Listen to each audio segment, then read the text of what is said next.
And guys, this is Pao Pipito, your home search buddy. So ito nga yung ating affordable, modern, minimalist house na malapit sa Manila at airport.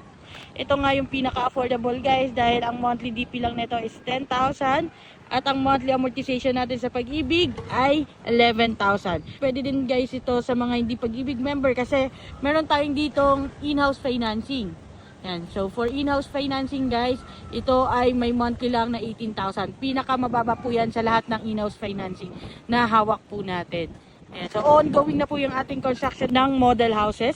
So sa mga buyers natin na nakakuha dito sa Montera Verde Phase 2, yan, balik po kayo after 6 months para makita yung actual sample turnover. So napakaganda ng location nito guys. Malapit siya sa main road kung saan may nadaan na bus going to PTEX. Ngayon ay nasa batch 6 na tayo. So from 8,000 monthly DP, ngayon po ang monthly DP na nito is 10,000. Tumas na siya pero affordable pa rin compared sa other properties natin dito sa Tansa, Cavite. Naman buddy, kung gusto mo rin netong ating affordable minimalist house na may provision for 3 bedroom, 2 toilet and bath na rin ito, balcony, semi-finished turnover, send me direct message para ma-schedule na natin yung exclusive house viewing mo.